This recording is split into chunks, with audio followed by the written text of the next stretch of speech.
Bismillahirrahmanirrahim. In the name of God, the most merciful, the most beneficent. Your Majesties, Your Royal Highnesses, distinguished members of the Norwegian Nobel Committee, dear sisters and brothers, today is a day of great happiness for me. I am humbled that the Nobel Committee has selected me for this precious award. Thank you to everyone for your continued support and love. Thank you for the letters and cards that I still receive from all around the world. Your kind and encouraging words strengthens and inspires me. I would like to thank my parents for their unconditional love. Thank you to my father for not clipping my wings and for letting me fly. Thank you to my mother for inspiring me to be patient and to always speak the truth, which we strongly believe is the true message of Islam. And also thank you to all my wonderful teachers, who inspired me to believe in myself and be brave. I am proud. Well, in fact, I am very proud to be the first Pashtun, the first Pakistani, and the youngest person to receive this award. Along with that, I am pretty certain that I am also the first recipient of the Nobel Peace Prize who still fights with her younger brothers. I want there to be peace everywhere, but my brothers and I are still working on that. I am also honored to receive this award together with Kailash Satyarthik, who has been a champion for children's rights for a long time. Twice as long, in fact, than I have been alive. I am proud that we can work together. We can work together and show the world that an Indian and a Pakistani, they can work together and achieve their goals of children's rights. Dear brothers and sisters, I was named after the inspirational Malala of my friend who is the Pashtun Joan of Arc. The word Malala means grief-stricken, sad, but in order to lend some happiness to it, my grandfather would always call me Malala, the happiest girl in the world, and today I am very happy that we are together fighting for an important cause. This award is not just for me. It is for those forgotten children who want education. It is for those frightened children who want peace. It is for those voiceless children who want change. I am here to stand up for their rights, to raise their voice. It is not time to pity them. It is not time to pity them. It is time to take action so it becomes the last time, so it becomes the last time that we see a child deprived of education. I have found that people describe me in many different ways. Some people call me the girl who was shot by the Taliban. And some, the girl who fought for her rights. Some people call me a Nobel laureate now. However, my brothers still call me that annoying bossy sister. As far as I know, I am just a committed and even stubborn person who wants to see every child get equality education, who wants to see women having equal rights, and who wants peace in every corner of the world. Education is one of the blessings of life and one of its necessities. That has been my experience during the 17 years of my life. In my paradise home, Swap, I always loved learning and discovering new things. I remember when my friends and I would decorate our hands with henna on special occasions. And instead of drawing flowers and patterns, we would paint our hands with mathematical formulas and equations. We had a thirst for education. We had a thirst for education because our future was right there in that classroom. We would sit and learn and read together. We loved to wear neat and tidy school uniforms, and we would sit there with big dreams in our eyes.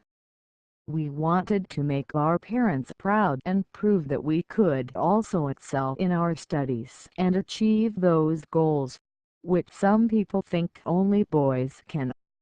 But things did not remain the same. When I was in SWAT, which was a place of tourism and beauty, suddenly changed into a place of terrorism. I watched just 10 that more than 400 schools were destroyed. Women were flogged. People were killed. And our beautiful dreams turned into nightmares. Education went from being the right to being the crime. Girls were stopped from going to school. When my world suddenly changed, my priorities changed too. I had two options. One was to remain silent and wait to be killed. And the second was to speak up and then be killed. I chose the second one. I decided to speak up. We could not just stand by and see those injustices of the terrorists denying our rights, ruthlessly killing people and misusing the name of Islam. We decided to raise our voice and tell them, have you not learned? Have you not learned that in the Holy Quran Allah says, if you kill one person it is as if you killed the whole humanity? Do you not know that Muhammad, peace be upon him, the prophet of mercy, he says, do not harm yourself or others?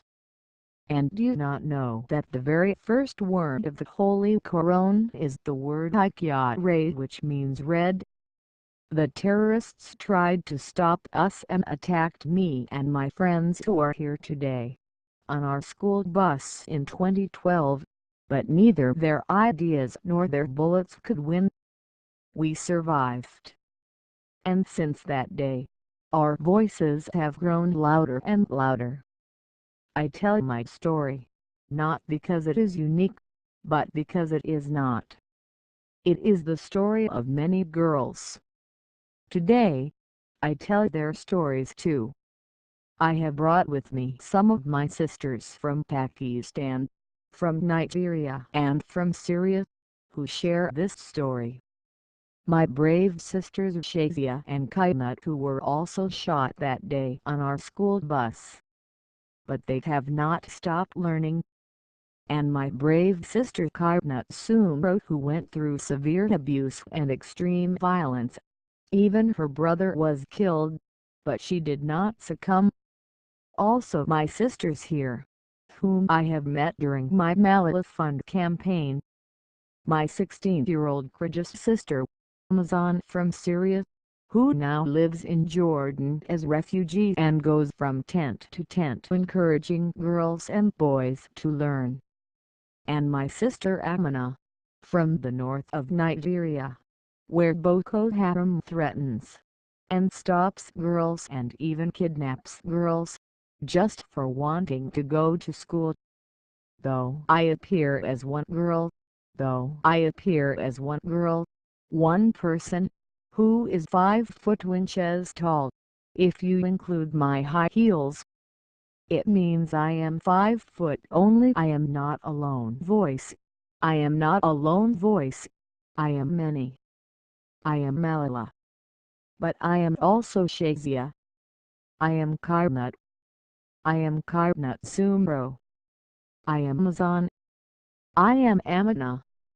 I am those 66 million girls who are deprived of education. And today I am not raising my voice. It is the voice of those 66 million girls. Sometimes people like to ask me, why should girls go to school? Why is it important for them? But I think the more important question is, why shouldn't they? Why shouldn't they have this right to go to school? Dear sisters and brothers, today, in half of the world, we see rapid progress and development. However, there are many countries where millions still suffer from the very old problems of war, poverty, and injustice. We still see conflicts in which innocent people lose their lives and children become orphans.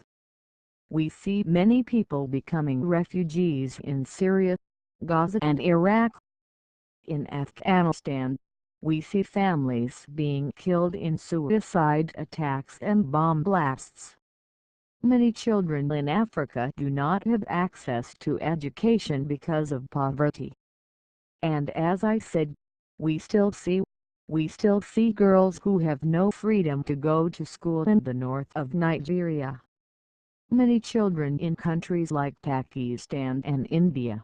As Yousafzai mentioned, many children, especially in India and Pakistan, are deprived of their right to education because of social taboos, or they have been forced into child marriage or into child labor. One of my very good school friends, the same age as me, who had always been a bold and confident girl, dreamed of becoming a doctor. But her dream remained a dream.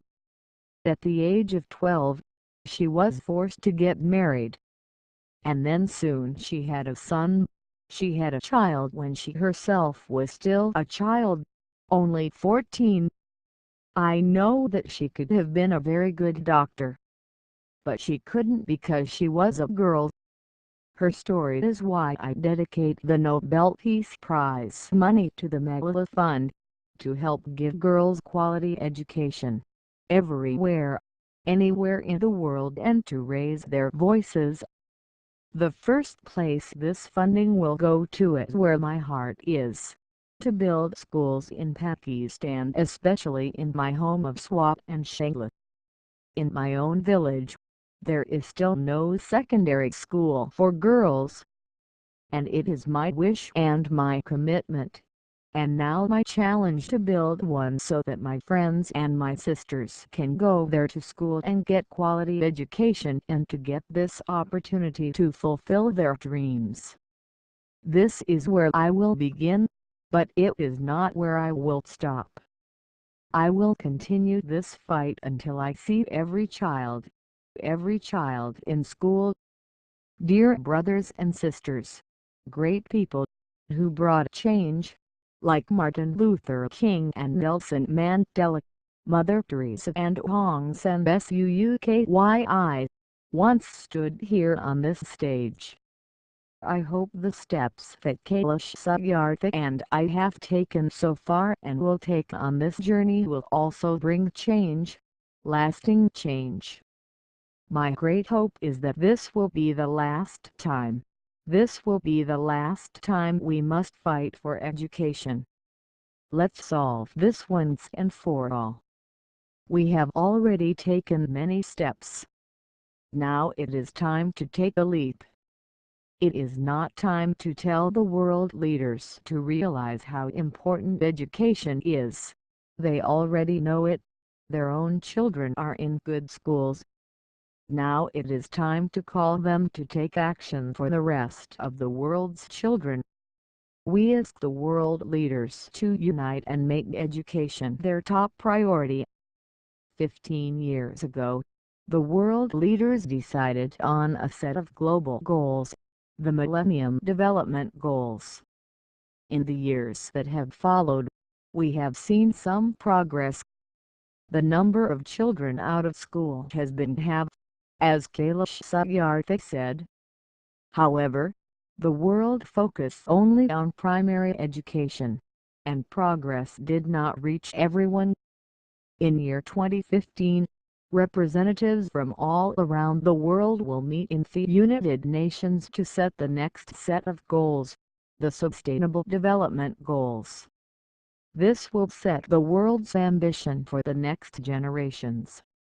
The world can no longer accept that basic education is enough.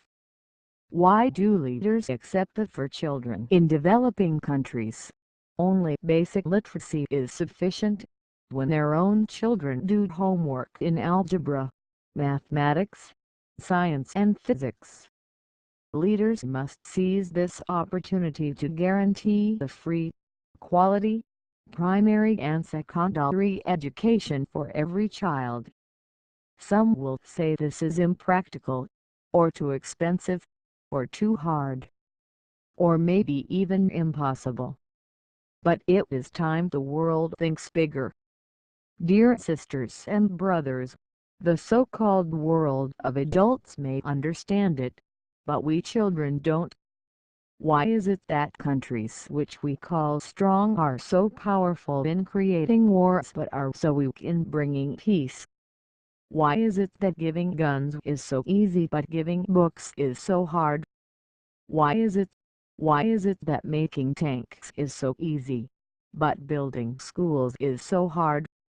We are living in the modern age and we believe that nothing is impossible. We have reached the moon 45 years ago and maybe will soon land on Mars.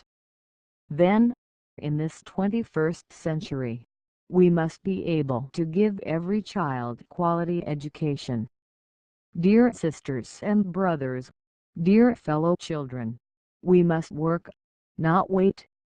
Not just the politicians and the world leaders. We all need to contribute. Me. You. We. It is our duty.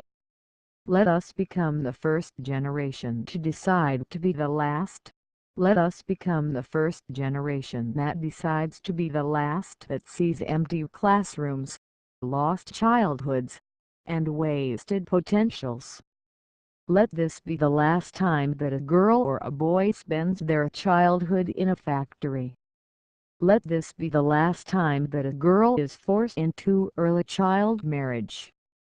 Let this be the last time that a child loses life in war. Let this be the last time that we see a child out of school. Let this end with us. Let's begin this ending together today, right here, right now. Let's begin this ending now.